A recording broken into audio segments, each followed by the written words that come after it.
Adelante, maestro. Listo, ya están transmitiendo.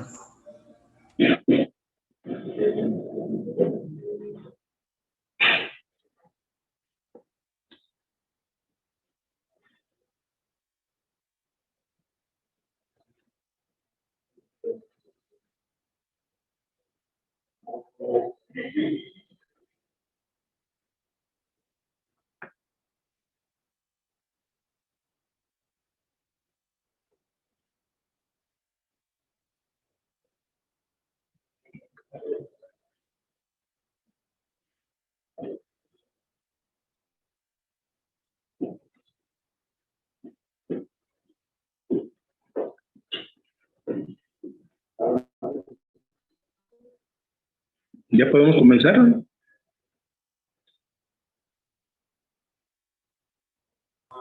Sí, adelante, por favor.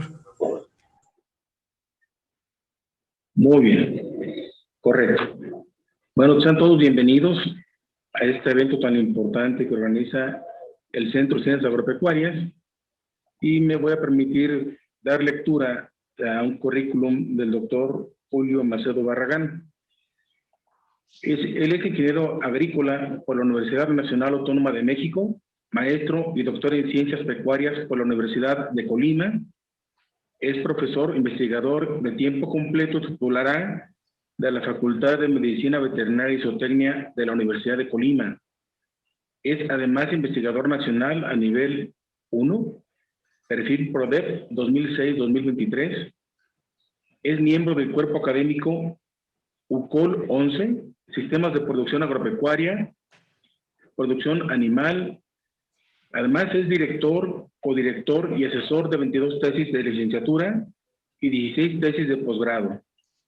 Es autor y coautor de 45 artículos científicos publicados en revistas científicas y de 113 ponencias presentadas en congresos y reuniones científicas nacionales e internacionales. Es además editor sectorial de la revista Archivos de Zootecnia y árbitro de 43 revistas científicas nacionales e internacionales. Como ven, es una persona bastante reconocida, con mucha experiencia, y que nos hace el favor de participar en este evento con su ponencia Aplicación de la Zoometría en la Producción Ovina y Caprina. Bienvenido, doctor Rafael Julio Macedo Barragán. Sí, muchas gracias. Les doy las gracias por permitirme participar en este evento. Ojalá que sea de provecho para todos los estudiantes. Y bueno, sin más preámbulos, voy a iniciar con la presentación.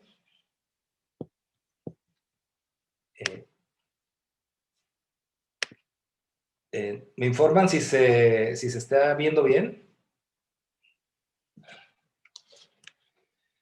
Bueno,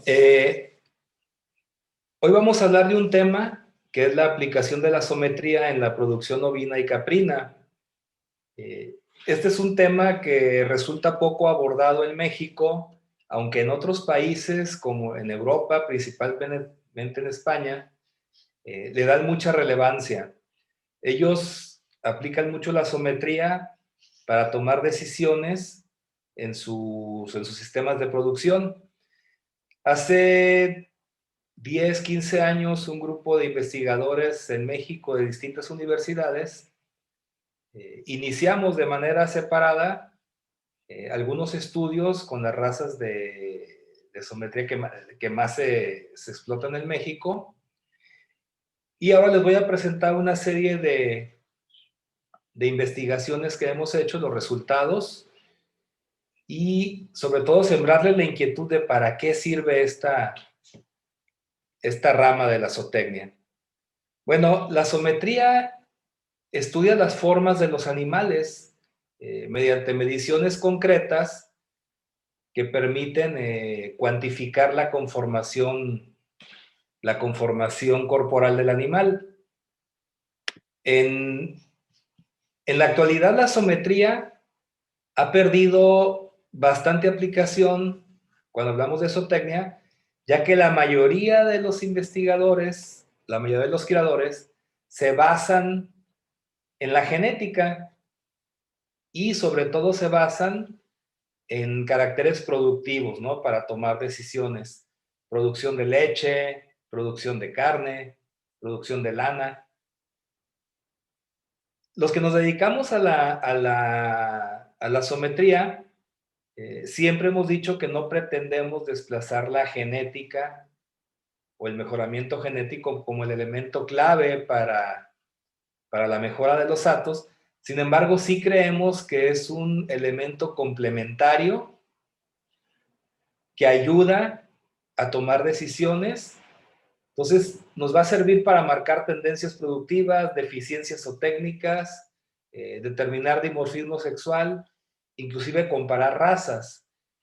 Y en esta plática lo que les voy a dar son ejemplos muy prácticos de para qué nos sirve la zoometría.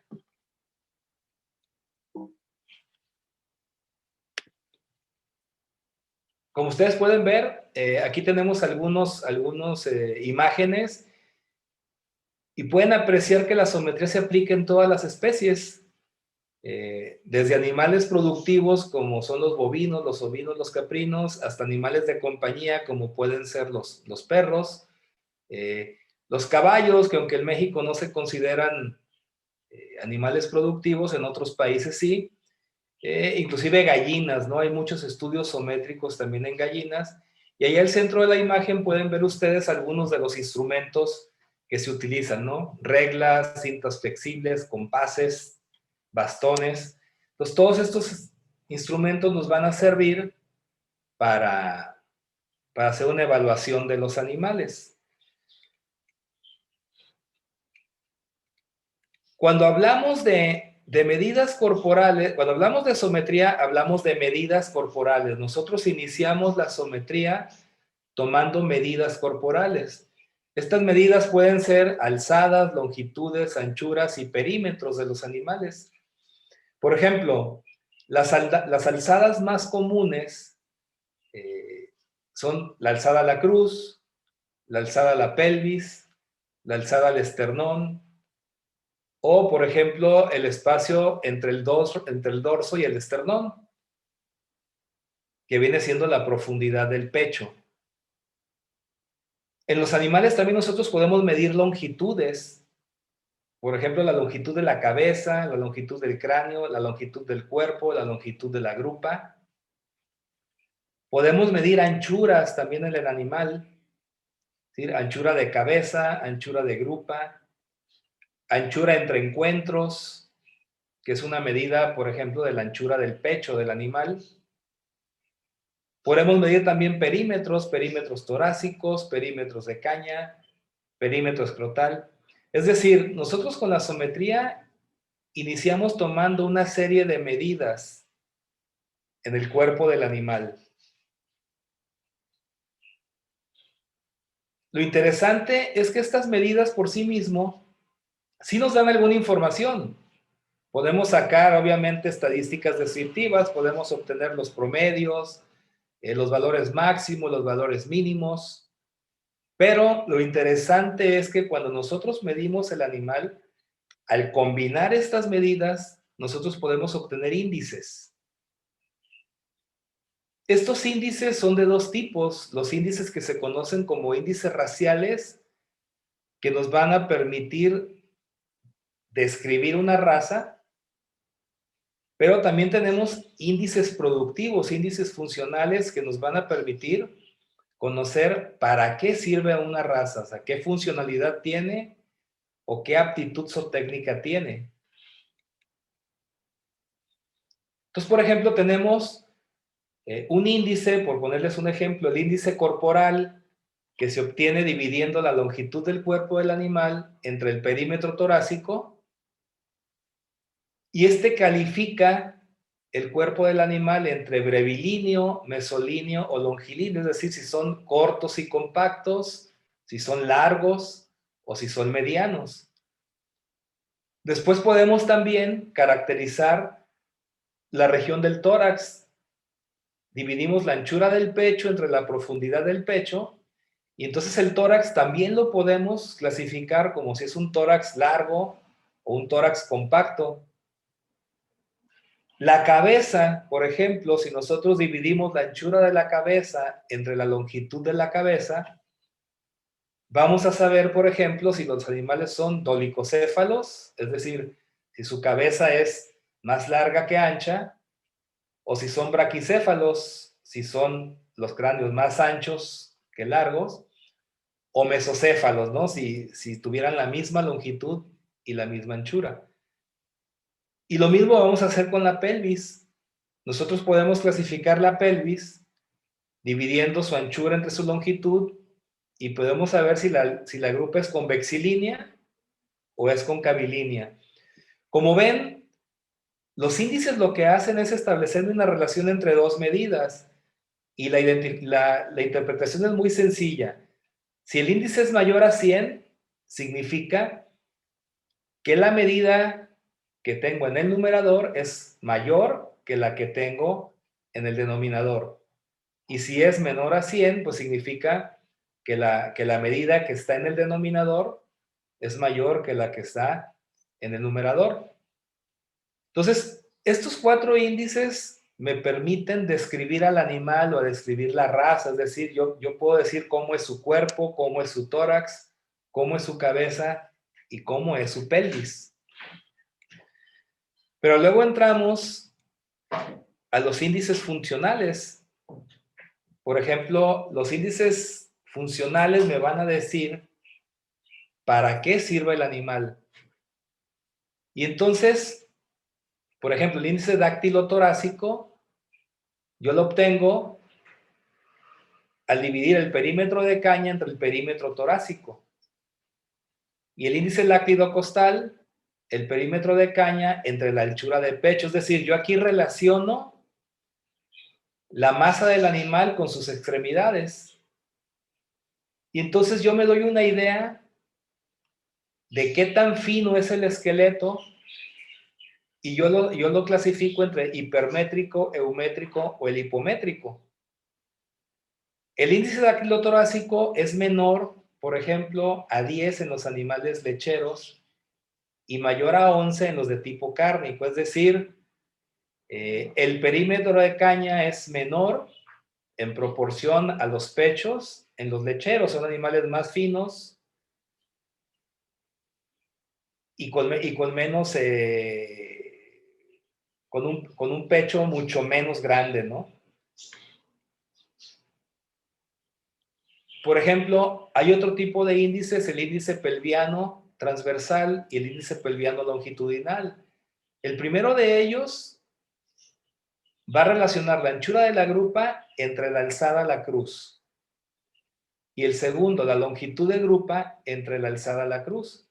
Entonces, lo que estos índices hacen es relacionan la anchura y la longitud de la grupa con la alzada. Y entonces lo que me dice el pelviano transversal es que si excede más de 33 es un animal productor de carne, es decir, la anchura va siendo mayor con respecto a la alzada a la cruz. Lo que me indica es que tengo un animal en proporción más ancho que alto. Y el pelviano longitudinal no debe ser mayor de 37, ¿por qué? Porque lo que quiero en un animal cárnico es un animal compacto, entonces la grupa debe de ser no tan grande en relación con la altura. Entonces, de esta manera yo voy relacionando diversas regiones del animal para saber cómo es el animal y qué funcionalidad tiene. Por ejemplo, espesor relativo de caña es un índice que relaciona el perímetro de caña con la alzada a la cruz.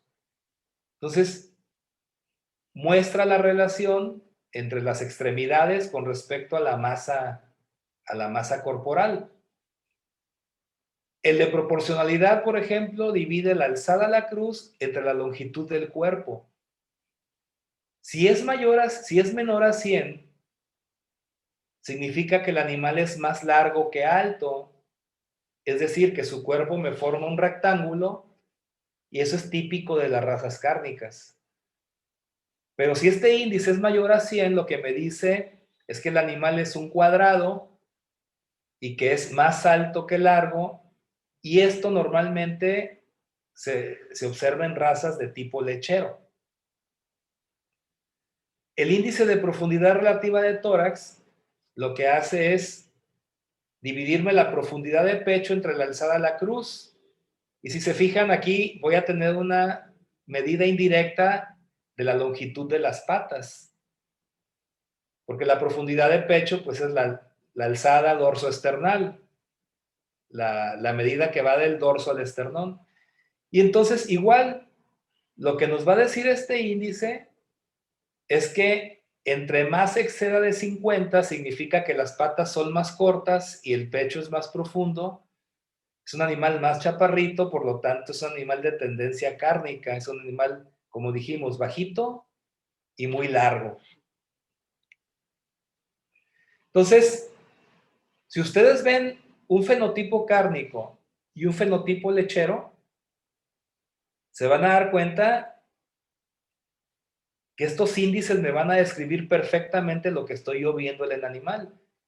Y entonces, el conocer estos índices y estas proporciones me permite mejorar o tomar decisiones cómo mejorar mi animal en su fenotipo para hacerlo más cárnico o más lechero. Es decir, si yo tengo una raza cárnica, pero resulta que los índices que me marcan el pecho, que me mandan la proporción del animal, no coinciden, pues yo sé que tengo o que irme a seleccionar animales de pecho más amplio o de pecho más profundo o más largos o más bajos. Entonces, estos índices me permiten comparar razas, comparar poblaciones y determinar aptitudes productivas. Entonces, por ejemplo, este es un trabajo que hicimos con los merinos Isla Socorro, y aquí tienen un típico ejemplo, por ejemplo, de cómo comparo machos contra hembras. Entonces, yo puedo determinar qué medidas son mayores o menores en un macho que en una hembra. Entonces, por ejemplo, ahí vemos que la longitud de grupa, la tercera medida, si ustedes observan, es igual. Entonces, yo puedo empezar a diferenciar, ¿no? A comparar grupos de animales. Aquí también podría comparar razas. Peliway contra Black Belly contra Katahdin. Es decir, yo puedo empezar a tomar decisiones dependiendo cuál sea la rama a la que yo me dedique. Puedo detectar la variabilidad. Es decir, puedo detectar medidas corporales que presenten alto grado de variación. Y, por ejemplo, si yo me dedico a la producción de pie de cría, normalmente estos productores buscan razas uniformes, buscan que sus rebaños sean uniformes. Entonces, por ejemplo, si ustedes ven las medidas de este cuadro que fueron tomados en razas alpinas francesas en San Luis Potosí, vamos a ver que la anchura de pecho es la única medida que me excede de 10% el coeficiente de variación. Cuando nosotros trabajamos en sometría, siempre tomamos 10% de variación como un punto de corte. Entonces, en este tipo de animales lo que vemos es que su anchura de pecho es muy heterogénea, y este sería un factor que tendríamos que mejorar. El resto, por ejemplo, perímetros de caña, anchuras de grupa, longitudes de grupa, la alzada a la cruz, por ejemplo, nos indican que los animales son muy homogéneos.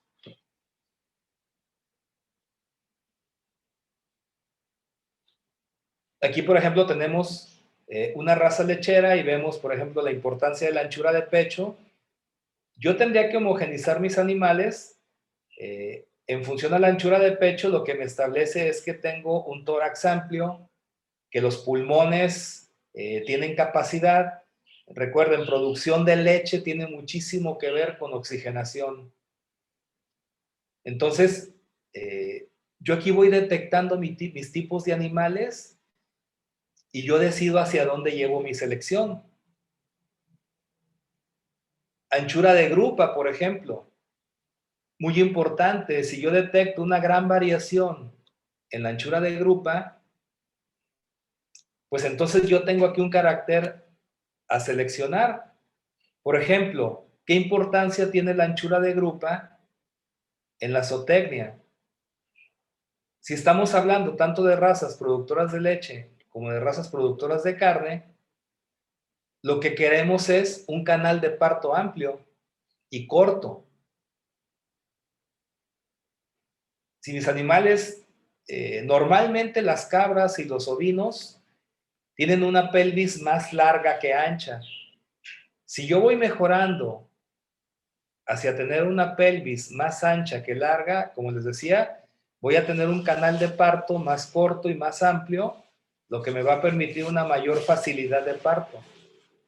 Y eso es muy importante en producción de carne, porque últimamente en muchos estados de México se ha llevado, por ejemplo, a la utilización de la raza Boer como una raza paterna que se cruza con otros animales criollos o de otro tipo.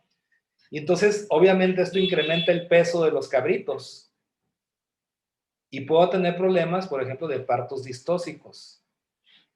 En producción de leche es lo mismo. A mí me interesa tener un canal de parto amplio, pero en producción de leche es muy importante la anchura de la grupa, porque esta medida se correlaciona con la ubre. Entonces, mientras yo tengo una grupa más ancha, voy a tener una ubre que se asienta mejor, que va a tener más volumen, y muy importante también, la caída de la grupa, que eso también se puede evaluar en zoometría. Mientras más suave sea el ángulo de caída de grupa, mejor asentada va a estar la ubre. Y vamos a tener mucho menos problemas de ligamentos, de ubres caídas. Puedo asimismo determinar el dimorfismo sexual. Si ustedes se fijan, ahí tenemos machos contra hembras, tengo yo todas las mediciones. Y si observan, la última columna, dimorfismo sexual, es la división de la medida del macho entre la medida de la hembra. Entonces yo puedo tener también un grado de qué medida es la que se diferencia más entre machos y hembras. Si observamos aquí el ejemplo, pues obviamente peso vivo que tenemos acá abajo, y si hablamos en términos de medidas, el perímetro torácico, la anchura de pecho, por ejemplo. Esto es útil porque en ocasiones empezamos a ver precisamente algunas medidas más grandes en hembras que en machos, y entonces tenemos un dimorfismo menor a 1. Y eso lo vamos a encontrar justamente, o va a ser una señal de aquellas razas que ya han sido muy manipuladas genéticamente, y entonces ya en la hembra se buscan caracteres que son distintos a los que estaban en las razas originales. Este es un ejemplo que les puse el anterior muy representativo, la grupa, ¿no? Si yo voy mejorando la grupa de las hembras en función de que quiero más facilidad de parto y ubres mejor asentadas, va a llegar el momento en que yo puedo encontrar longitudes de grupa y anchura de grupa con dimorfismo sexual menor a 1, es decir, que esta medida ya es mayor en las hembras que en los machos. También puedo determinar el grado de armonía morfoestructural. ¿Cómo se determina el grado de armonía morfoestructural? Se correlacionan todas las medidas, y todas aquellas medidas que se correlacionen significativa y positivamente me indican que el animal es armónico. Es decir, si un animal crece en longitud, pues también tiene que crecer en anchura para mantener su armonía, o tiene que crecer en alzada. ¿Cómo interpretamos en este cuadro? Todas las negritas son las medidas que están correlacionadas. Si se fijan en el lado superior, la correlación que va de las líneas vacías hacia arriba, hay solo una medida correlacionada, significativa y positivamente. Son machos de una raza que rescatamos de la isla Socorro. Y eso nos dice que los animales son poco armónicos. Es decir, este tipo de animales ustedes los ven y dicen, los veo raros. Los veo como largos, como chaparritos, como cabezones. Y si se fijan las hembras, pues más o menos la mitad, ¿no? Y les digo, esto lo interpretamos así. Un cuerpo muy armónico, el número de correlaciones positivas y significativas va a ser mayor al 80%. Medianamente armónico va a andar alrededor del 50% y poco armónicos menos del 25%. Cuando nosotros vemos animales poco armónicos, lo que evidenciamos es que los criterios de selección no han sido muy acertados o que no hubo criterios de selección. O también lo que significa es que los creadores se han estado fijando solamente en mejorar una medida, en seleccionar, hacer presión de selección hacia una medida que probablemente sea muy importante para ellos, pero no se fijan en el resto de las medidas. Entonces, eso pasó, por ejemplo, con Peligüey hace mucho. En las pistas de calificación se calificaba mucho los animales largos, pero no se veía el resto del animal. ¿Qué pasó? Los creadores iniciaron una fuerte presión de selección a obtener animales largos. Entonces llegaba el momento en que uno veía animales muy largos que caminaban, inclusive serpenteaban al caminar, y se empezó a ver, por ejemplo, en Peligüey, muchos problemas de dorso, muchos problemas de espaldas caídas. Entonces, los animales deben de ser armónicos, se deben de ver bien. Aparte de producir bien, una raza debe de verse bien. ¿Para qué más nos sirve la sometría? Nos sirve para predecir el peso vivo. Es decir, nosotros tomamos medidas, las relacionamos con el peso vivo del animal, y el ejemplo más claro es el perímetro torácico. El perímetro torácico es quizás la medida corporal que más se relaciona con el peso del animal.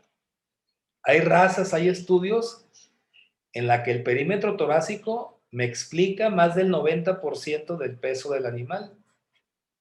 Y esto es muy útil porque se hacen tablas de barimetría o se hacen cintas como esa que les estoy mostrando de barimetría. Y los productores de pocos recursos que no pueden comprar una báscula adquieren una cinta de este tipo, miden el perímetro de su animal, el perímetro torácico, y ahí mismo calculan el peso. Y les digo, pueden calcular el peso con más del 90% de exactitud. En ocasiones es más exacto que una báscula que está mal calibrada o mal balanceada. Entonces, también la sometría tiene mucha aplicación. Normalmente se hacen ecuaciones de regresión lineal como la que está arriba para determinar los pesos. Existen razas en que el peso se puede calcular con cualquier medida. Por ejemplo, si la longitud corporal les explica mejor el peso de cierto grupo de animales o de cierta raza, pues el peso se calcula en base a la longitud corporal o al ancho de pecho, ¿sí? A cualquier medida que esté más correlacionada con el peso. Aquí, por ejemplo, tenemos un ejemplo. Tenemos arriba ancho de grupa, longitud de grupa, perímetro torácico, perímetro de caña, longitud corporal, alzada a la cruz, anchura de pecho, profundidad de pecho. Tenemos las correlaciones y vemos cómo el perímetro torácico es el que mejor se correlaciona. Este trabajo lo acabamos de publicar en enero. Participó uno de sus profesores, el doctor Carlos Jaubi. Hemos estado interactuando en esta materia. Y si se fijan, empezamos a olvidarnos de las ecuaciones lineales y empezamos a medir modelos no lineales. O sea, en este caso tenemos ahí la lineal, un modelo alométrico, crecimiento en saturación, exponencial, logístico y gama incompleta. Y nos llevamos la sorpresa que el modelo exponencial, que casi no se utiliza para calcular pesos a partir de medidas corporales, y el modelo de gama incompleta, que es el que más se usa, pero para describir curvas de lactancia, nos dieron los mejores ajustes. Entonces ahí pueden ver ustedes la R cuadrada, que es el grado de ajuste, y encontramos esto, ¿no? Encontramos que la gama incompleta y el modelo exponencial básicamente son muy similares a las ecuaciones lineales, inclusive se ajustan mejor al inicio del crecimiento de los animales. Ustedes observan ahí la ecuación lineal, nos dice que un animal de 0 kilos tiene 50 centímetros de perímetro torácico, cosa que no es posible. Y si ustedes observan, van a ver que las dos curvas nos dan datos mucho más verdaderos. Entonces, este trabajo es reciente y empezamos ya a explorar otros conocimientos a partir de la sometría, a partir de medir los animales. Este trabajo lo hicimos en San Luis Potosí. Teníamos las medidas de producción diaria de leche y las medidas de producción total de leche de un hato de cabras alpinas. Entonces dijimos, a ver, vamos correlacionando las medidas corporales con la producción de leche. ¿Para qué buscábamos esto? Justamente para saber si hay una medida corporal que se correlaciona mucho con la producción futura de leche de los animales, sería un elemento que junto con la genética, con los registros genéticos, nos permitiría, por ejemplo, seleccionar cabras de reemplazo. Si yo sé que una medida se va a correlacionar con producción de leche, yo puedo tomarlo en cuenta cuando tenga que seleccionar mis cabritas y decir, bueno, si yo sé que la longitud de grupa, que a mayor longitud de grupa, mayor producción de leche, o mayor anchura de grupa, mayor producción de leche, y tengo 50, 60 cabritas y solo tengo que seleccionar 30, obviamente a lo primero que me voy es a los registros de sus madres. Les decía, no dejo a un lado la genética.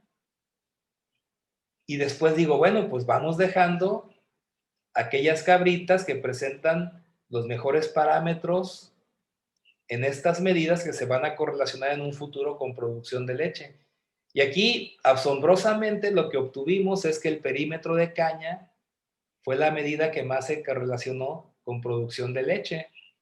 Y digo asombrosamente porque normalmente la literatura nos dice que a mayor perímetro de caña el animal tiende a ser más cárnico, es decir, las extremidades son más gruesas.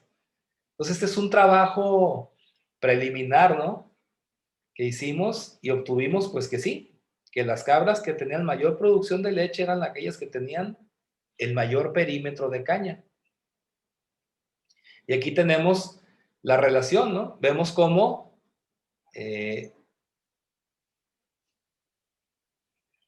a mayor perímetro de caña, mayor producción de leche. Y tenemos como las cabras que tienen entre 7, 7,5 de perímetro de caña, me van a dar menos leche que aquellas que tienen 9, por ejemplo, centímetros de perímetro de caña. Obviamente las razas cárnicas las vamos a encontrar con perímetros de caña arriba de 11, ¿no? 12 centímetros. Pues esta es otra utilidad que estamos pensando darle a la sometría. Y esto se puede replicar también obviamente en bovinos o en ovinos lecheros.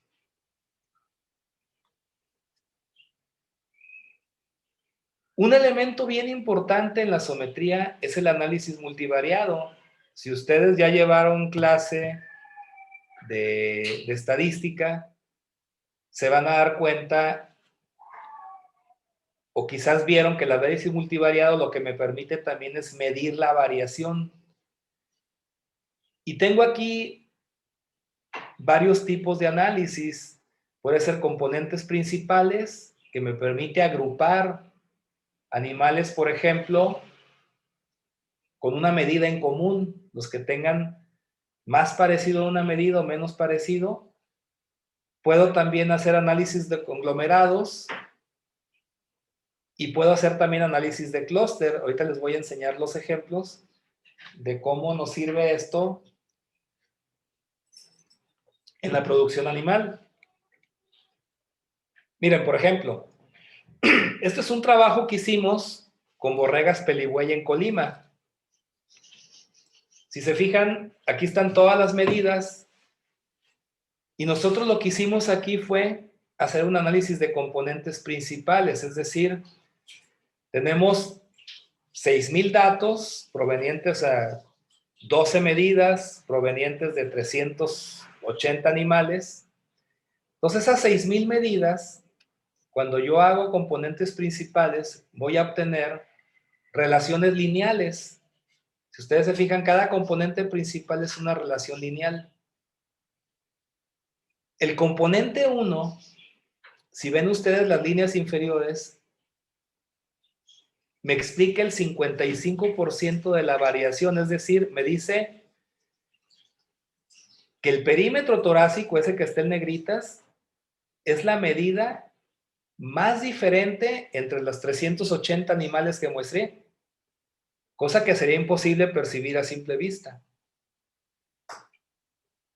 El segundo componente me dice que la alzada a la cruz influye. Y si ven abajo, ese componente me agrega 19% más de variación explicada, ya tengo el 75%.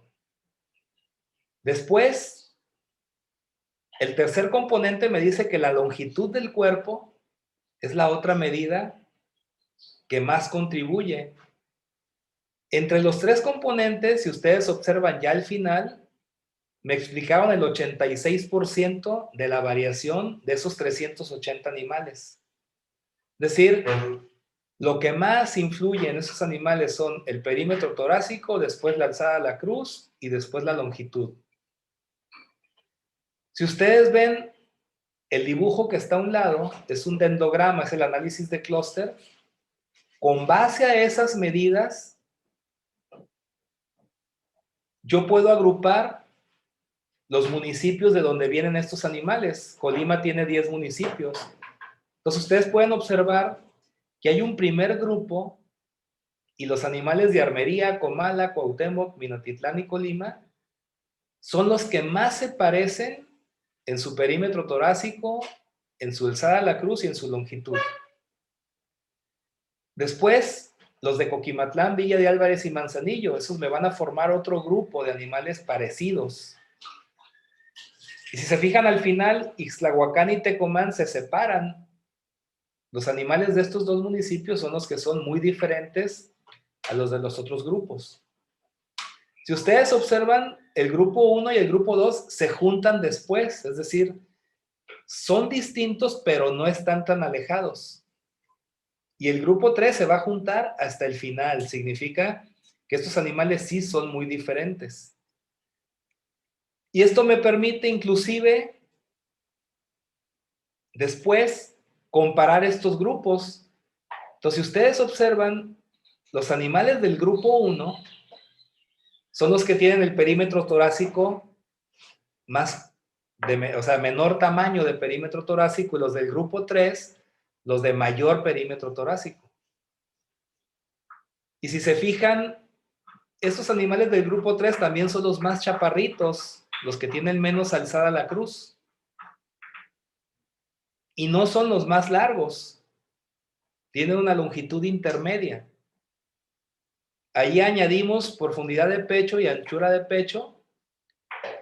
Entonces, si ustedes ven los animales del grupo 3, más perímetro torácico, menor alzada a la cruz, no tan largos, con la mayor anchura de pecho, ¿qué significa? Que los animales de estos municipios son los más cárnicos. Y los que tenderían a ser más lecheros, o con tendencia más lechera, serían los del grupo 2, más altos, más largos, o sea, más cuadrados. Y entonces, inclusive nosotros podemos llevar esto a un mapa. Este es el mapa del estado de Colima con sus 10 municipios. Y entonces yo puedo ver cómo los hatos de cada municipio tienden a ser sométricamente iguales o diferentes.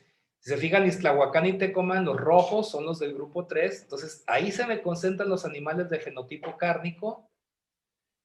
En los azules, los de fenotipo un poco más lechero, y en los verdes, digamos, los que son más indefinidos. Y esto me permite dirigir la selección si alguien está buscando animales lecheros o cárnicos, saber en dónde encontrar, por ejemplo, las hembras que tienden más a esa funcionalidad o las que tienden más hacia leche.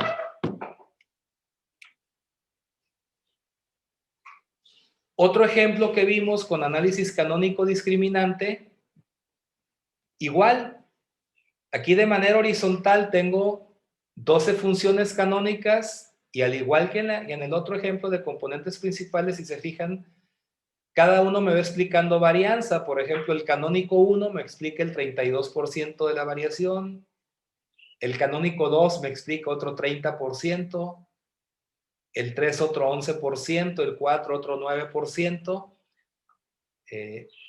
Y si se fijan, los últimos componentes son los que menos me van a explicar. Igual, si observan el cuadro de la derecha, van a ver que en el canónico 1, la anchura de cráneo y la longitud de grupa son los que más me explican la variación de estos animales.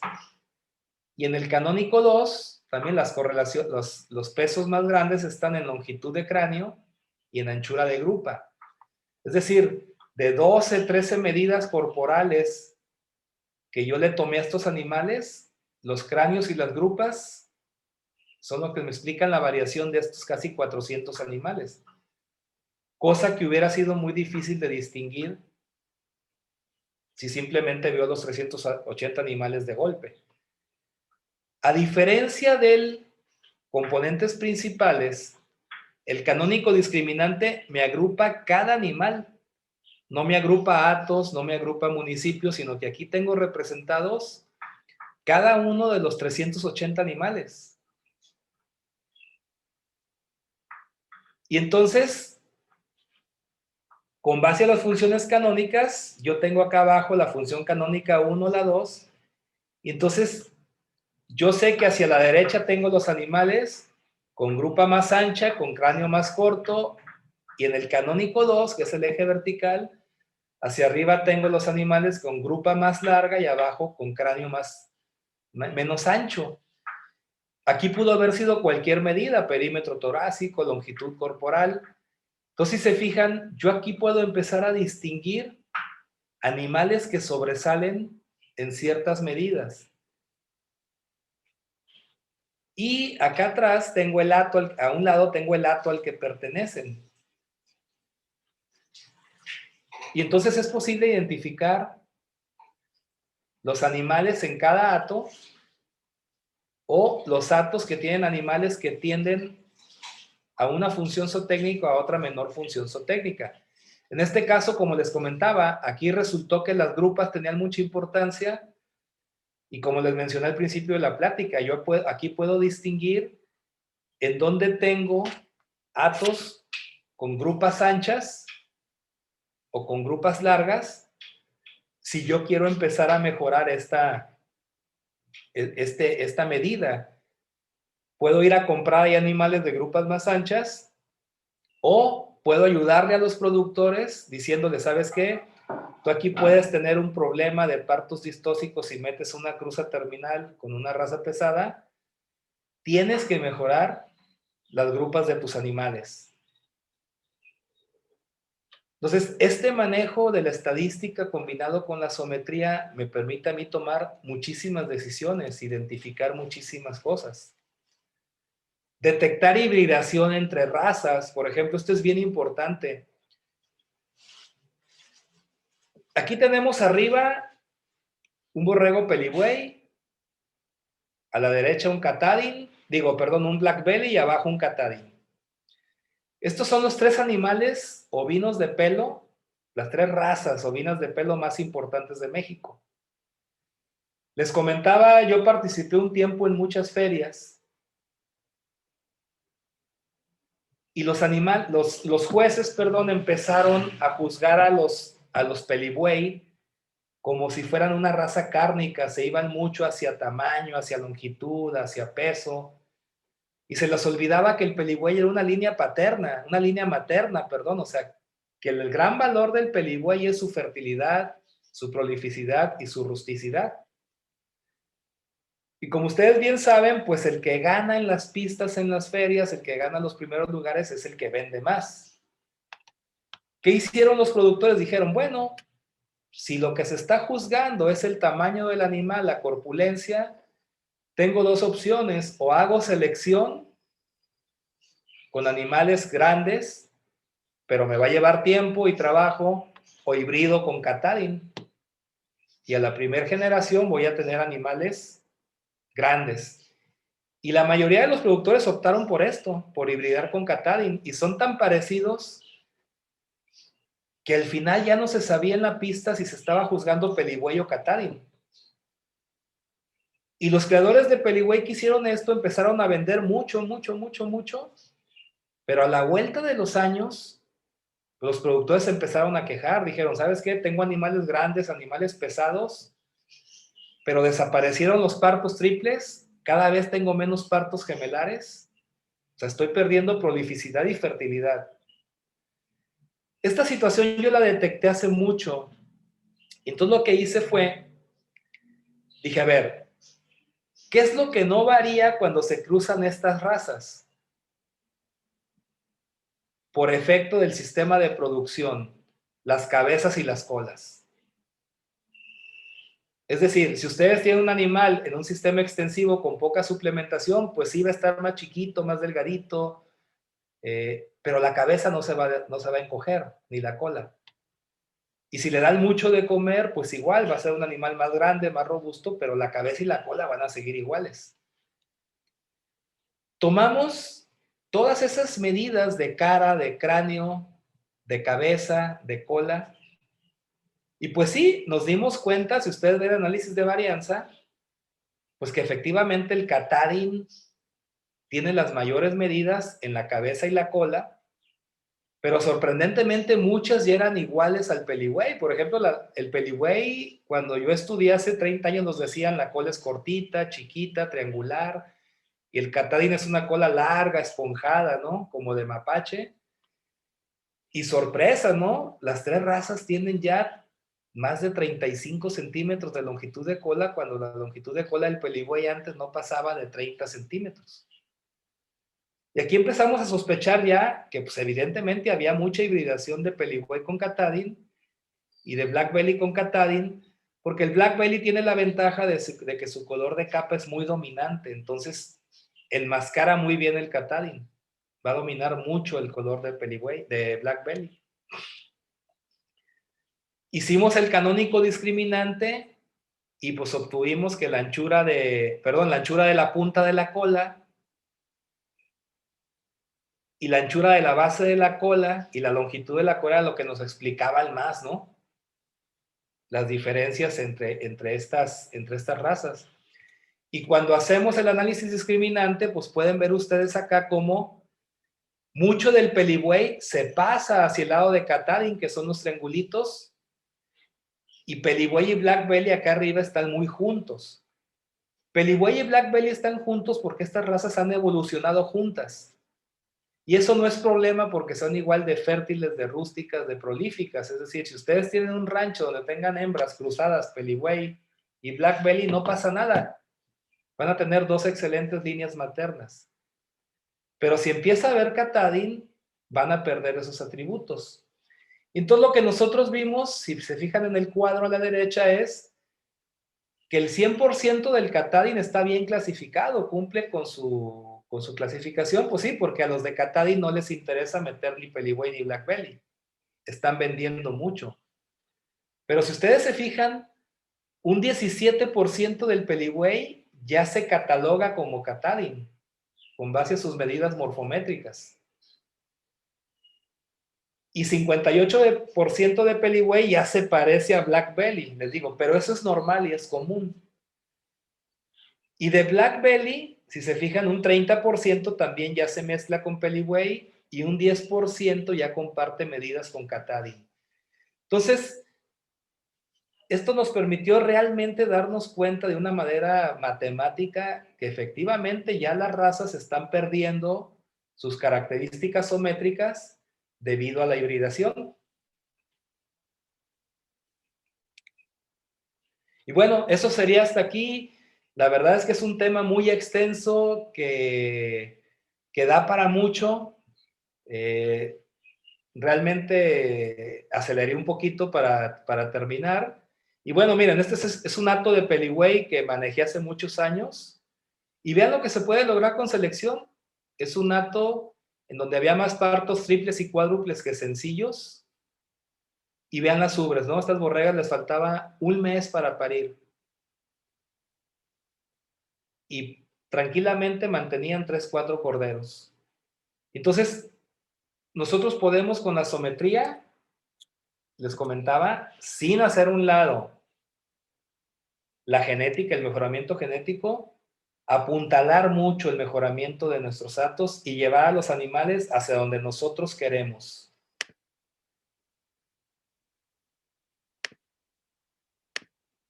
Entonces, bueno, eso sería mi intervención. Espero que les hayan quedado dudas, que profundicen. Si se dan cuenta, es muy importante la aplicación de matemáticas en esta materia. No se le despeguen a sus maestros de zootecnia, de estadística. Y cualquier duda, yo estoy a sus órdenes. Pueden contactar al doctor Hauby, me pueden contactar directamente, ahí estaba mi correo al final. El doctor Hauby, el doctor Teodulo Quesada, la doctora Rosa Meléndez y yo formamos parte de la MIPE, de la Maestría en Producción Pecuaria. Y con gusto, si alguno de ustedes tiene inquietud en iniciar sus estudios de maestría cuando terminen la licenciatura, pueden integrarse en un trabajo de estos con nosotros. Entonces, espero haberles dejado ahí alguna inquietud, a pesar de lo rápido que tuve que avanzar con el tema. Sí, adelante, doctor Segura. Por ahí debo comentar, hay algunas preguntas que por aquí envían los alumnos. Escogí algunas en el sentido, sobre todo por cuestión del tiempo. La primera que le hacen usted, perdón, es ¿por qué se escogió esa región para realizar el estudio? ¿Por qué perdón, no entendí, ¿por qué qué? ¿Por qué se escogió esa región para llevar a cabo el estudio? Bueno, yo escogí Colima porque Colima junto con el trópico produce una gran cantidad de Peligüey.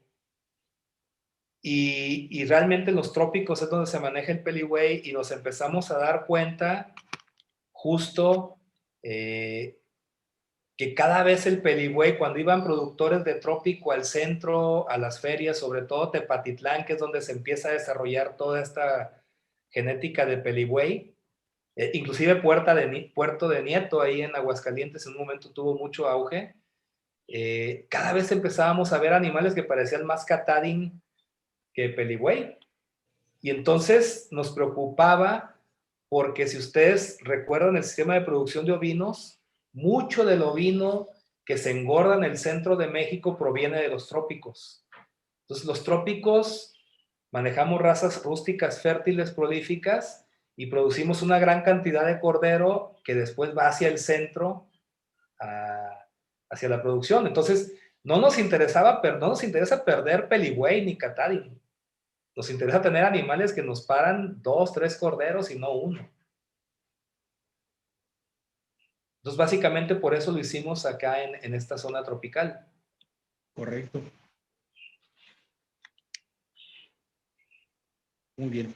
Eso da pie a otro comentario que hacen los alumnos. Sí. Uno de ellos dicen, entonces se puede decir que en la actualidad se perdió la pureza racial de ambas razas, tanto catadín como peligüey, ya que los productores se quejaban y no sabían si en pista se juzgaba una u otra raza. Mira, llegó a ser tan serio esto de las pistas que había productores inclusive ya estaban diciendo que iban a tener que llegar al análisis genético, a marcadores genéticos. Catadín no. O sea, catadín, los productores de catadín estaban vendiendo mucho catadín. Pero el problema era peligüey. Ahí es donde se estaba perdiendo la pureza. Y llegó el momento en que los jueces tuvieron que cambiar su forma de juzgar, ya no premiar al animal más largo, más robusto, más ancho. Era increíble, llegaba uno a las pistas y decían, me gustaría ver este animal más correcto de patas, con mayor perímetro escrotal, pero es muy grande y muy largo y le doy el primer lugar. Entonces eso alentaba más a la hibridación, ¿no? De los animales. Ya se paró un poco, porque dejaron de vender justamente porque los productores empezaron a perder fertilidad y prolificidad. Entonces, yo siempre lo que finalmente les recomendaba era, usen catadín, pero úsenlo como terminal, como se hace con Dorper, como se hace con Charolais, con otras razas, ¿no? Siempre mantengan su base peligüey Black Belly pura, intacta, y metan el catadín como cruza terminal. Ranchos comerciales, no importa que peligüey y Black Belly estén juntos. Son magníficas líneas maternas las dos. No sé si existe alguna otra pregunta. Muy bien. Sí, tengo una más. Uh-huh. Dice, en cuanto a las razas de doble propósito, ¿cuáles serían los estándares a considerar? Pues mira, cada raza tiene su estándar. En el caso, por ejemplo, de realmente en ovinos no se maneja todavía la clasificación doble propósito, lechero, cárnico, sino que si ustedes recuerdan sus clases de zootecnia, se sigue manejando pelo, lana fina, lana media. Podríamos decir que tenemos líneas maternas y líneas paternas. En el caso de cabras, sí se manejan cárnicas, lecheras y dobles propósitos. Aquí en México la doble propósito por excelencia que tenemos es la nubia. Entonces, hay que cuidar la pureza de la nubia, porque podría ser una raza que me permita ir tanto a carne como a leche. Si yo cruzo, por ejemplo, con Boer, voy a tener animales más pesados. Si cruzo con Sanen, la nubia, me voy hacia una raza más lechera. Aquí lo que tenemos que cuidar es el estándar de cada raza. Cada raza tiene su estándar bien definido. Y por eso los estudios zoométricos son muy importantes. Si ustedes revisan la literatura, van a encontrar que los estudios zoométricos se realizan en razas que están a punto de extinguirse, o que ya se perdió mucho el modelo corporal, y entonces es cuando entra la apuración por estudiarlos. Yo ahorita estoy trabajando en la maestría con unos alumnos que estamos trabajando en Boer, y la verdad es que yo esperaba encontrarme mucha información de Boer porque es la raza que a nivel mundial se está trabajando mucho, y resulta que no hay información de Boer prácticamente en cuestión de zoometría. ¿Por qué? Porque es popular, hay abundancia. En peligüey tampoco había. Tuvimos que ver que se perdía peligüey para empezar a estudiar y decir, bueno, vamos viendo cómo era la raza antes de que se pierda, para poder en un momento regresar. Entonces, hay que cuidar el estándar de cada raza y hay que estudiarlo antes de que se empiece a hibridar para tener una referencia de cómo era esa raza. Y si empezamos a ver que esa raza empieza a perder sus características, entonces empezar a trabajar al respecto. No sé si existe alguna otra duda. Muy bien. Bueno, a mí únicamente me queda mencionar que el tema fue por demás interesante y que además me gustó mucho lo que dijo usted, doctor, con respecto a que se utilizan bastante las herramientas estadísticas, que no habrá que dejarlas de lado, que tienen utilidad práctica total en todos sentidos y que ahora que nos acaba usted de dar su conferencia, pues queda más que claro el uso que les debemos dar y por lo tanto estar muy pendientes de la actualización para tener esas herramientas a la mano y poder desempeñar.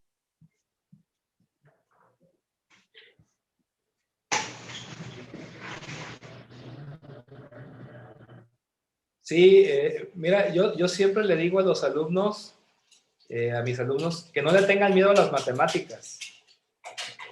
Siempre los alumnos le tienen temor a las matemáticas, pero no deben tenerle miedo, son herramientas que nos ayudan mucho a tomar decisiones y la verdad es que, como les comentaba hace rato, el doctor Hauby es muy bueno trabajando matemáticas, trabajando estadística. Acérquense con ellos. El doctor Toulo, por ejemplo, trabaja mucho la parte sanitaria, pero también está muy relacionado con la estadística. Entonces, no le tengan miedo a la estadística, es la base para tomar decisiones. Y les reitero mi invitación al posgrado, a la maestría. Estamos abiertos para recibir a todos los alumnos interesados en producción.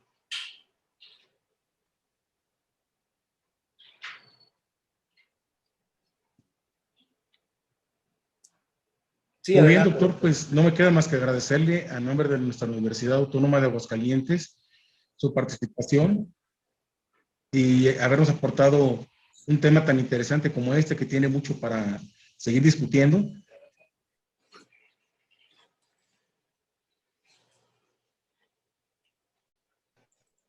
Sí, muchas gracias y pues fue un placer compartir con ustedes.